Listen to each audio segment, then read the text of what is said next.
Bueno, muy buenos días para todos. Espero que estén muy bien. Muy grato tenerlos en la mañana de hoy.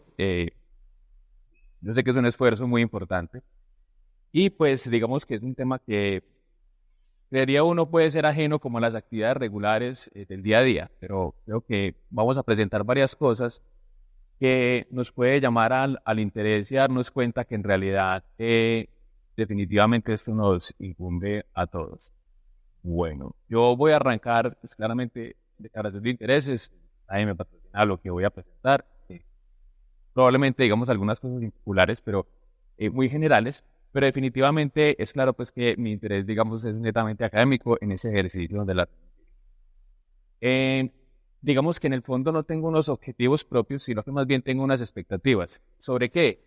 Digamos que al final de esta presentación tengamos una visión que sea muy distinta sobre nuestra implicación y todo lo que tiene que ver con los procesos que implica la atención de los pacientes y cómo funciona el ciclo del proceso de atención. Que podamos hacer una conciencia y eso nos permite hacer una reflexión sobre todos estos andamiajes que quiero mostrarles. Y definitivamente hay unos aspectos que yo creo que son susceptibles de investigar, de revisar y definitivamente de producir nuevos datos y definitivamente tener mejores conclusiones y una aproximación más certera.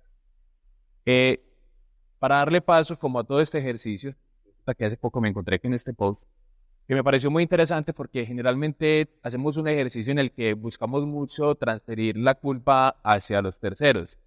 En esta presentación simplemente nos decía, todo es culpa de los políticos, pero hacemos desorden en otra parte. Vemos cuando tapan las placas de las motos para pasar por las cámaras, donde parece que ser vivo o avispado pareciera ser mejor, ¿cierto? Y lo vemos en la cotidianidad, ¿cierto? El que se pasa el semáforo en rojo, el que se salta la fila, ¿cierto? Muchas veces en actos del día a día, tengo afán, tengo cirugía, ay no, y me mete, ¿cierto?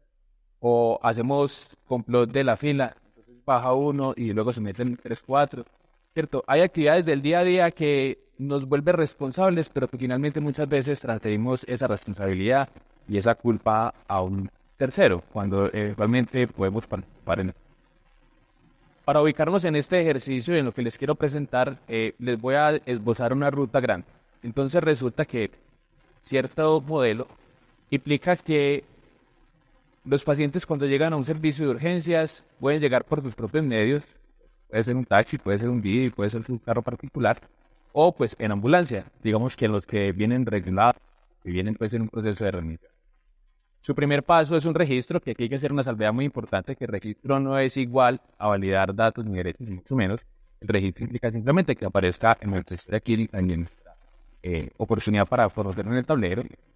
Esperan a la clasificación, luego pasan al triaje. Y ahí, pues, dos alternativas. La primera es que no es admitido, y por no admitido hago referencia a que se orienta su atención y se define si requiere o no la atención en un servicio específico. Puede ser que sea susceptible de una consulta, puede ser susceptible de retornar al domicilio, o en algunos casos, pues, consultar en una EPS diferente. O ser admitido, que implica un proceso, nuevamente, de la parte de admisión y definitivamente, pues, llenar todo lo que tiene que ver con la papelería de proceso de admisión, derechos y deberes y todo lo que implica la atención del paciente. A veces pasamos por alto esa pregunta que es muy importante en ese proceso. Asumimos por el hecho de que simplemente es admitido va a quedar ubicado, pero hay que definir si lo vamos a ubicar en camilla, si en silla o incluso en ocasiones que la ocupación nos obliga a utilizar otros recursos y terminar el paciente en silla de ruedas. Y a partir de ese momento sigue el ejercicio con una evaluación médica inicial que busca ese ejercicio diagnóstico.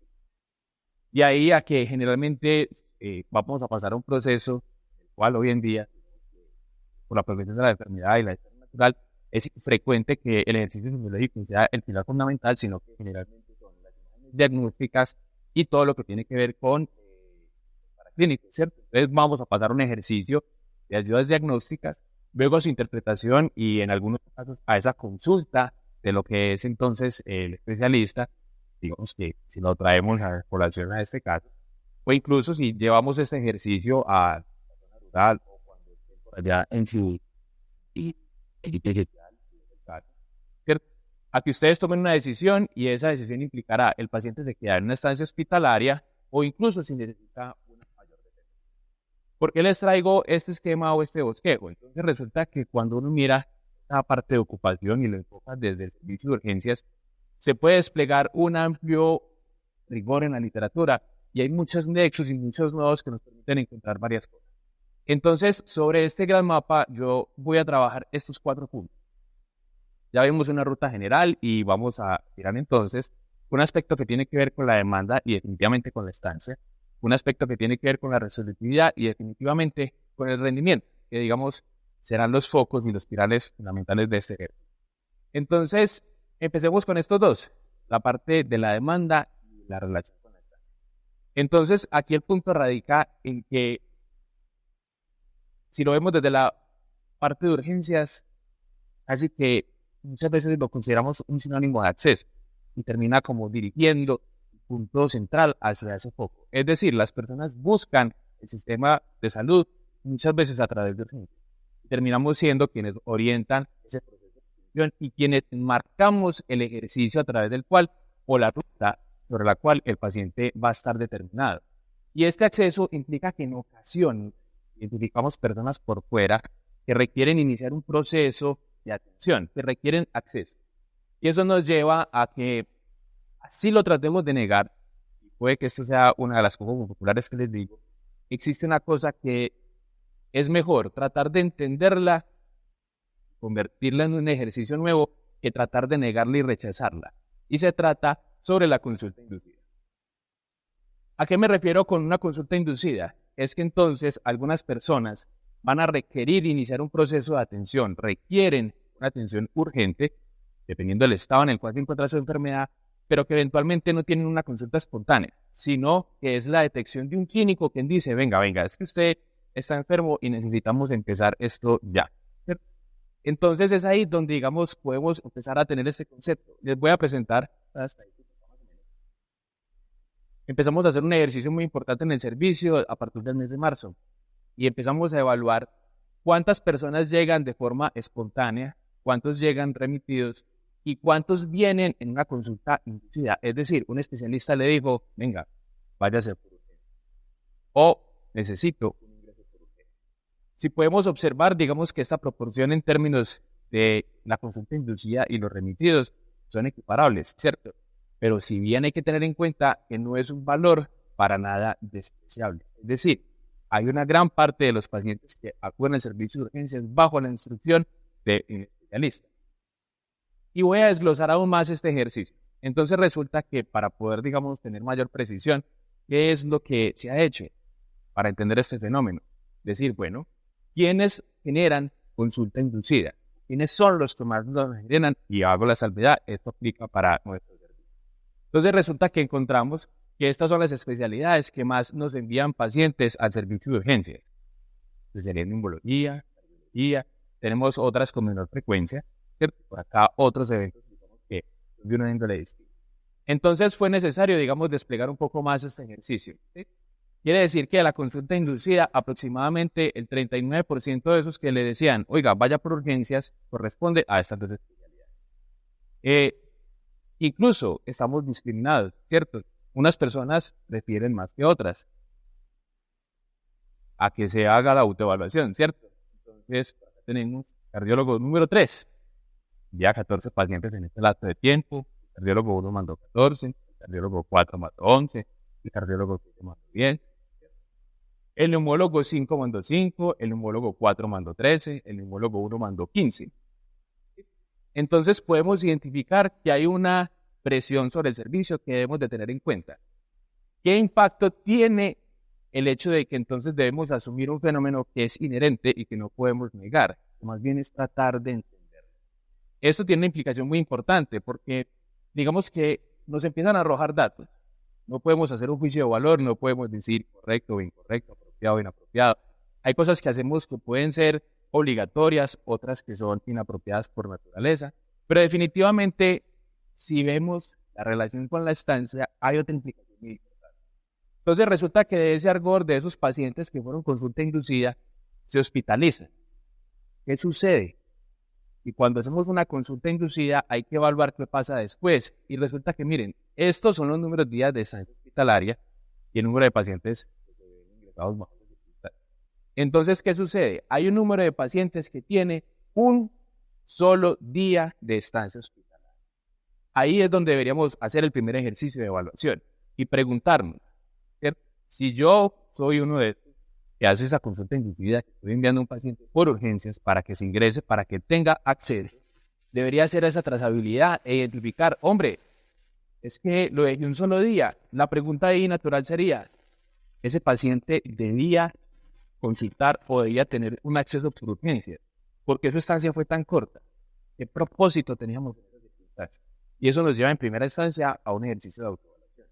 Claramente, vamos a tener el espectro contrario y vamos a tener pacientes que incluso llevan mucho tiempo hospitalizados, ¿cierto? Por decir que se salen de toda la estadística. Este paciente lleva 89 días desde el día del ingreso de esa consulta inducida. Desde que le dijeron vaya por urgencias a la fecha, lleva 89 días hospitalizado. Eso se traduce en un paciente muy enfermo, que también son parte, digamos, de la naturaleza de nuestro sistema y de nuestra clínica, ¿cierto? Y hay otros puntos intermedios, ¿cierto? En los que la estancia hospitalaria, digamos que no es tan prolongada, pero sí es llamativa y nos lleva a preguntar, hombre, ¿cómo podemos gestionar estos ingresos y cómo los podemos evaluar? ¿Cierto? ¿Qué podemos hacer para mejorar esta estancia? Y dentro de ese ejercicio, la pregunta es, ¿por qué eso es importante? Porque sabemos que tenemos pacientes con urgencias que se define la necesidad de una estancia hospitalaria. Por tanto, yo necesito ocuparlo en una habitación o en una unidad de alta dependencia. ¿Qué va a suceder? Resulta que entonces nos encontramos con un reto muy importante en la parte de lo que es los servicios de hospitalización. Hombre, que está pendiente de remisión a menor nivel de complejidad, que está pendiente del oxígeno domiciliario, que está pendiente. O peor aún, que tiene exámenes y paraclínicos pendientes, que enseguida vamos a desglosar un aspecto crucial de este lado. Entonces resulta que estos pacientes no se movilizan, no salen. ¿Y eso qué tiene por implicación? Que impide que este paciente que está en urgencias pueda realmente hacer su ruta hacia la parte de hospitalización. ¿Esto qué implica? Esto es un concepto que, me disculpan si lo pongo en inglés, me parece que es más fácil de entenderlo y encontrarlo. Lleva a la presencia de pacientes que se encuentran hospitalizados bloqueando el servicio de urgencias. Y definitivamente esto me va a llevar a su ocupación y a una incapacidad para administrar el servicio. Y esto a su vez tiene una implicación mucho más grave en el sentido de que entonces, ¿qué va a suceder? Aquellas personas que están buscando acceso van a encontrar ya un servicio plenamente saturado. Puede ser una de las personas que tenga un día de estancia hospitalaria, pero también puede ser una de esas personas que finalmente lleva 89 días y aún sigue esperando resolver su problema. ¿Esto qué implicación tiene? Primero, que es un problema mundial. Muchos sitios han empezado a hacer estudios y trabajos al respecto para identificar qué podemos hacer en ese sentido. Y uno de los que me ha parecido muy interesante es el hecho de el sobreuso de ayudas diagnósticas. Y es una cosa que nos ubica y nos implica a todos los servicios. Entonces, no importa la ayuda diagnóstica que se escoja en el servicio, en el tiempo, siempre hay una simetría que nos muestra que no tenemos todavía un adecuado oficio para solicitar ayudas diagnósticas y hacer su implementación. Y eso tiene una implicación justamente sobre esta ruta y nos lleva al enlace de la reproducibilidad y el rendimiento. Entonces resulta que cuando vemos el proceso a través de urgencias o de hospitalización, cuando hacemos miradas retrospectivas, tenemos que entonces, tanto desde los servicios de urgencias, como también los servicios de hospitalización, tenemos muchas órdenes en las cuales a fondo no las logramos justificar por muchas razones. Unas que hacemos por inercia, otras porque hacemos por falta de educación. Será lo último con lo que, digamos, cierre este ejercicio del día de hoy. Entonces, ¿qué es lo que sucede? No hemos construido un mecanismo a través del cual podamos decir, necesito o no necesito esto. Quienes de pronto han estado en las salas de nutrición que tenemos en la clínica, han visto que tengo una campaña contra el cloro. Hombre, están mandando cloro. Entonces, 30.000 en 30.000, es un montón, ¿cierto? Y no asumimos la importancia de, entonces, venga, ¿cuántos han visto ustedes? Aprovecho y les pregunto, ¿han corregido una hipo o una hipercloremia alguna vez? ¿Alguno ha corregido una hipercloremia o una hipocloremia? No. Entonces la pregunta es, ¿por qué seguimos mandando cloro? Usted dirá, es que son 30.000 pesos no más. De 30.000 en 30.000, cuenten cuántos 30.000 hay por día. ¿Sí? Eso es como un gasto hormiga. Y los invito a que revisen el concepto de gasto hormiga, ¿cierto? Uno es peligroso, no es horrible, ¿cierto? Entonces uno se dedica a comprar el tintico. El tintico, con un tintico que a veces llevo al mercado. No reconozco mi culpa. Soy consumidor hormiga, sí. Y lo peor es que lo sé y todavía no lo corrijo. Estoy tratando, te lo prometo. Pero aún así, lo importante claramente es empezar con el insight y saber que, por ejemplo, es nuestra responsabilidad controlar todas nuestras órdenes, porque todos somos actores de cualquiera de ellas, ¿cierto? Los tiempos de la resolutividad. Piensen incluso, por ejemplo, si lo llevamos a urgencias, la costumbre de pedir, por ejemplo, un hemograma completo, cuando en realidad solamente necesitamos o vamos a trabajar con hemoglobina hematocrito. Hay implicaciones de tiempo. ¿Sí? Pedir un hemograma es muy distinto de pedir un hemoglobina hematocrito, el resultado es diferente. Entonces, la pregunta es, ¿qué estamos haciendo para gestionar un servicio desde cualquier perspectiva? Puede ser urgencias, puede ser hospitalización, pueden ser los doctores que hacen evaluación preanestésica. Todos los tiempos cuentan y son importantes. Todo eso suma. Hay muchas otras razones. Por ejemplo, una muy importante que ya les mencionaba, la parte de educación, que estos ejercicios no son habituales y generalmente da por bien. Cierto, pero entonces somos poco educados en la administración de salud. La presión de los pacientes también es muy importante, ¿cierto? Entonces, si usted no manda una tomografía, pues es suficiente. Entonces, ¿yo para qué vive? Y a veces la presión puede ser muy amplia, que casi tradicionalmente se ha escrito muy bien con el uso de los antibióticos, ¿cierto? Gripa igual amoxicilina, no, ¿cierto? Y a veces cedemos a esa presión y a esa intención. Incluso el mundo ha logrado identificar muchas otras causas de cosas que mandamos sin necesidad, ¿cierto? Les dejo de pronto para cuando puedan revisar. Olvidaba, aprovecho y les cuento. En este QR que tienen disponible todos en este momento y quienes están viendo la presentación vía Meet, tienen la oportunidad de acceder al Drive donde está la bibliografía de todo lo que acá referenciado y otros artículos que pueden ser también de interés.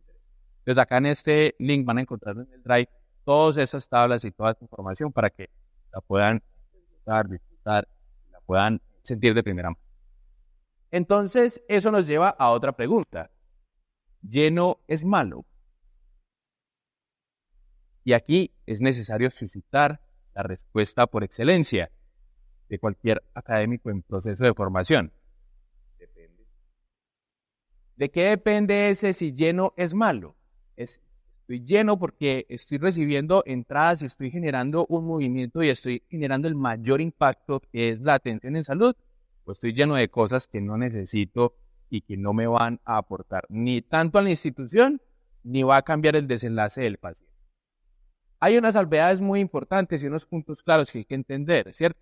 Entonces, en primera instancia, digamos que todo parte de la forma en que percibimos nuestro entorno, la forma en que nos programamos para entender y gestionar nuestras emociones ante la congestión y la ocupación hospitalaria. Hay dos formas de abordarlo. ¿Estamos llenos? Y haremos todo lo posible por resolver. La otra perspectiva y el otro foco es sentir agobio, perder el control y no gestionar las emociones. Y en ese momento es que perdemos la perspectiva de que estamos ahí con una misión que es superior a nosotros y que nuestro propósito, y en el caso de nuestra institución, es servir, que es nuestro valor fundamental, porque servimos a otros para tener mejores todos. En ese sentido, hay que tener claro que, claro, estamos ahí ¿para qué? Para ver pacientes. Y siempre será a la disposición de un servicio de urgencias atender a todo aquel que llegue. Claramente, como les digo, depende. ¿De qué? De que tengamos en efecto lo que necesita nuestra atención. Y como les he dicho a los médicos ya de la institución, cuando hablamos, por ejemplo, del triaje, mal enfocado sería decir que el triaje tiene por propósito devolver, no. El triaje tiene por propósito identificar una necesidad para que dentro o adentro del servicio esté lo que necesita verdaderamente mi atención. Y ahí es donde entonces hay que tener un ejercicio de conciencia situacional. Todos los servicios se van a comportar de formas distintas y encontrar esa ventaja competitiva es clave para determinar la gestión porque todos los servicios van a tener oportunidades y claves distintas. Esto implica que nuestro ejercicio debe ser enfocado a estas dos características, eficacia y eficiencia. Hacer las cosas bien, pero hacerlas con el mejor rendimiento. Deben ser los dos propósitos siempre tenidos en cuenta y en mente. ¿Y por qué les hablo de la conciencia situacional y entender con claridad cuál es la característica del servicio? Es porque algunos, como nuestro, en el cual podemos hacer una evaluación más introspectiva, somos un servicio que en ecocardiografías, ¿cierto? Incluyendo estrés, de enero a junio se hicieron 375.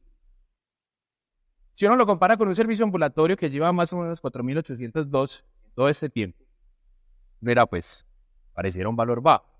Pero tengan en cuenta que muchos de estos estudios por eco, en el fondo de su caracterización, son estudios ambulatorios. Es decir, que es una ventaja competitiva en nuestro servicio, que tenemos la oportunidad y que hacemos entonces en realidad mucho de una ayuda diagnóstica que en su descripción, en su fondo, es ambulatorio. Eso es una oportunidad, eso es una oferta y eso es una cosa que convertimos en ventaja competitiva. Es decir, ¿cuál es nuestro propósito? Encontrar ese diferenciador que nos va a permitir decir, venga, es que yo tengo la capacidad de resolver el paciente en menor tiempo. Y esto, a su vez, implica un ingreso. Porque, como decía el profesor Giraldo, en un momento que estaba acá en la institución y esto es un servicio, es solidario cuando es rentable. Y tenemos que tener eso en cuenta, no tenemos que sostener en el sistema y tenemos que ser productivos. Y esto implica saber que tenemos una oportunidad que ofrecerle tanto al paciente como a la institución y que generamos un ingreso. Incluso, si hacemos un ejercicio inverso, tomografías, por ejemplo, ordenadas desde el servicio de urgencias comparada con las ambulatorias, la diferencia es poca. Quiere decir que tenemos un servicio robusto con una capacidad de imágenes diagnósticas muy importante. Y eso hay que convertirlo en una ventaja competitiva. Tengo muchos pacientes. Bueno, si les estamos ordenando lo que es adecuado, si estamos gestionando la toma de decisiones y si tenemos en mente esas tres cosas, que estamos para servir, que estamos con el propósito de hacer las cosas con eficacia y con ciencia. Retos hay muchos y muy importantes, porque resulta que entonces tener datos nos va a permitir orientar y tomar decisiones. En este ejercicio que empezamos en la clínica, en el servicio de urgencias, digamos que empezamos a observar distintos comportamientos. Les presento acá un censo. Vamos a trabajar en el tiempo y en detalles, pero es un resumen grande. Tenemos la descripción por cada uno de los días y nos permite empezar a hacernos algunas preguntas muy importantes, como venga, ¿por qué esa ocupación y el censo cae en la madrugada? ¿Qué está sucediendo? ¿Qué se imaginan ustedes? ¿Por qué la ocupación cae en la madrugada? El censo quiere decir el número de pacientes que por hora yo tengo en el servicio. ¿Qué se imaginan? Les digo propuesta. No consultan. Se relaciona con esta línea roja, que es la cantidad de personas que vienen, pero miren que es constante. ¿Qué más se les ocurre? Los traslados se hacen en la noche. ¿Sí o no? Los pacientes están saliendo, los que están en urgencias hospitalizados, a su destino hospitalario es en la noche. Miren esto cómo cae. Empieza por acá, son las 11 de la noche, un momento a otro, ¡pum!, cae. Todo esto será inversamente proporcional a los ingresos de hospitalización. Entonces todo esto sube. Ahora la pregunta, ¿les parece adecuado? No es el deber ser. ¿Qué quiere decir esto? Que todavía nos falta mejorar en qué proceso. Hay que mejorar el proceso en el cual la dependencia de ese paraclínico no sea la ocasión, ¿sí? Y que eventualmente no hagamos todo hacia las horas de la tarde. Esto se da porque finalmente las altas las seguimos trabajando en un horario en el cual nos alcanza a coger ventaja. Es un proceso que sabemos que es largo, pero definitivamente aún nos falta acortar este tiempo. ¿Por qué los jueves tienen una ocupación tan alta?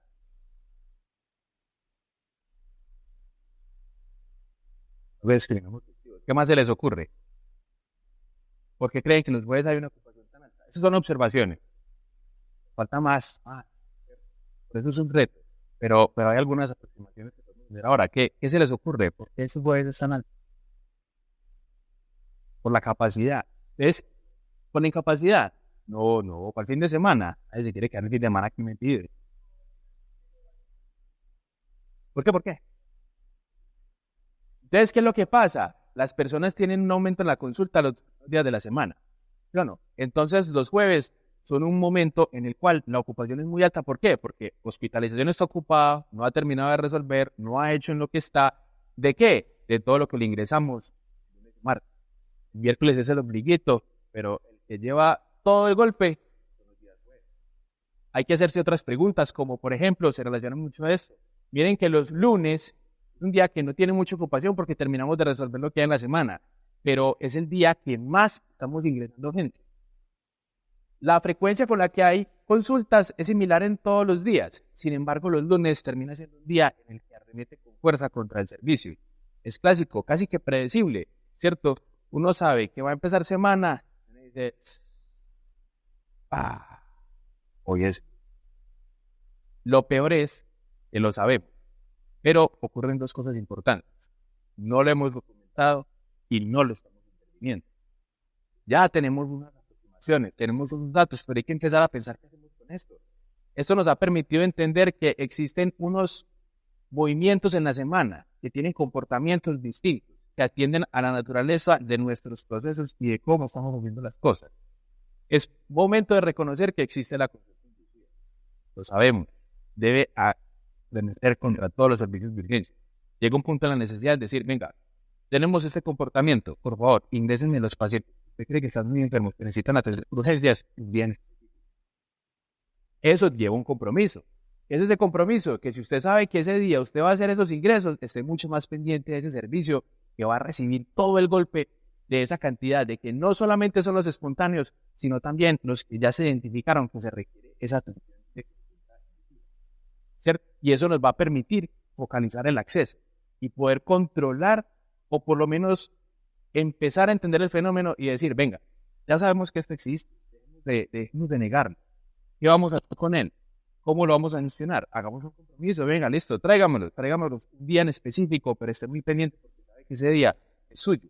Ese día le van a llegar sus pacientes, los que usted detectó que requieren ese acceso y una atención. Y eso no es un invento solamente, pues, ojalá fuera una cosa que dijera, hombre, me gané el Nobel, no, pero la literatura lo describe. E incluso, me permito extenderles esta invitación. Hay ejercicios muy interesantes, por ejemplo, este trabajo, que lo pueden encontrar acá en el Drive.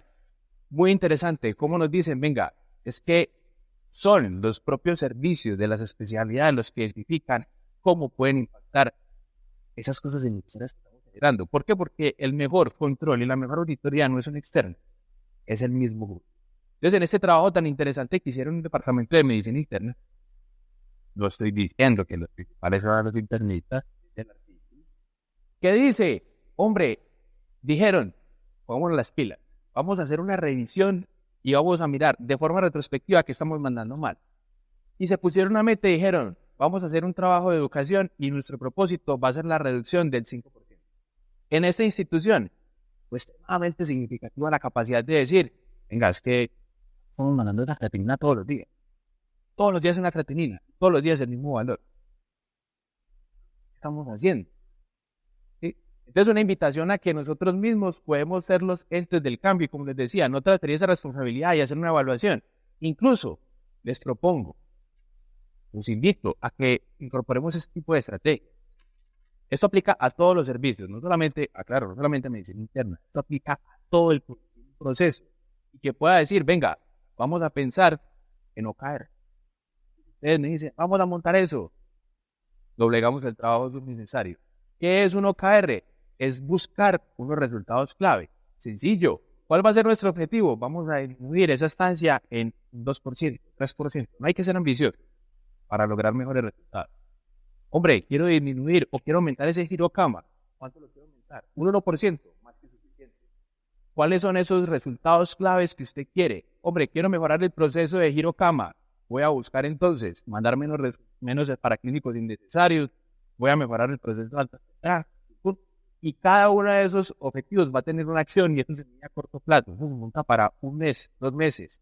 Por eso son metas que son de una ambición que es grande en su objetivo, pero que es de corta implementación.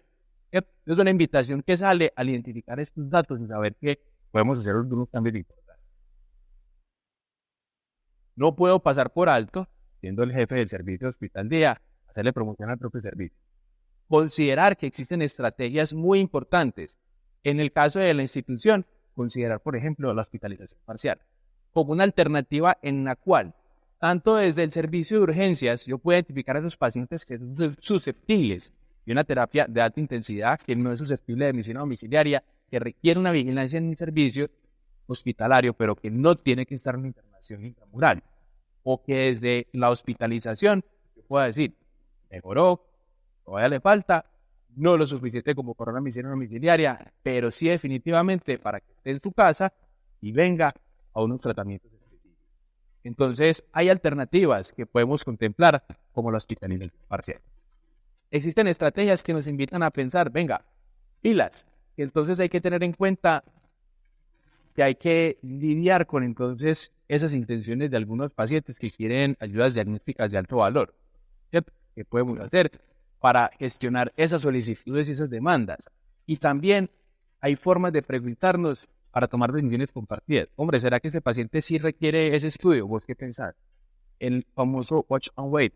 Iremos a ver, observemos, ¿qué podemos hacer con ese señor? ¿Será que sí necesita eso? Para poderle definir con claridad y con... Todo esto como estrategias que ya están descritas en la literatura, pero recuerdan que les dije que uno de los principales focos también tenía que ver con la educación. Y es que no hacemos un ejercicio que nos permita entendernos como actores en el sistema. Y yo aquí les voy a hacer otra pregunta. ¿Cómo estamos asumiendo de forma activa nuestra formación? Es una pregunta clave. Entonces, yo les voy a preguntar, y aquí están las preguntas que nos pueden orientar a esa inquietud. ¿Quiénes de ustedes que están acá, que están en ese ejercicio de la rotación, han leído la ficha técnica de su respectiva rotación, con la que la universidad los envía en ese convenio? No. Y ahora la pregunta es, ¿usted lee esa ficha técnica? Y primero sería entenderla. Lo segundo es, ¿tiene cumplimiento esa ficha técnica? ¿Cierto? Entonces uno se pregunta, venga, si usted está estudiando en ergología, una rotación, pasando una ronda de medicina interna. Hombre, si usted está en anestesia, está en una rotación de cirugía de tórax, por ejemplo, debería estar haciendo protocolo de estudio neurológico. ¿Cierto? Pero no conocemos muchas veces ni siquiera el propósito con el que la universidad montó la malla curricular y cómo nos está ubicando. Además de que no conocemos ni siquiera la parte de administración de salud. Es un palente muy importante. Y otra pregunta es, del otro lado, estamos planeando de forma estratégica la rotación de los estudiantes que están a cargo de nosotros. ¿Cómo estamos distribuyendo esas actividades? ¿O lo seguimos haciendo como una tradición oral, como me lo hicieron a mí o al otro, a qué? Nos vemos a las 7 de la mañana, seminario. Capítulo 1, 2, 3, 4, 6. ¿Qué estamos haciendo en ese tiempo? Pregunta es, ¿por qué uno pasa por un pasillo y encuentra 3 estudiantes en una salita de espera? Va uno, hace lo que tiene que hacer, vuelve y pasa y siguen ahí. Se vuelve a trabajar y vuelve y pasa y siguen ahí. Haciendo, ¿cierto? Entonces, claro, allá, rotación, 6 horas diarias, tiempo efectivo. No lo sé. ¿Qué estamos haciendo con ese tiempo? ¿Y cómo nos estamos dedicando al ejercicio de la educación? Entonces, es una buena planeación estratégica, ¿cierto? Es una pregunta que es muy importante tener siempre en mente.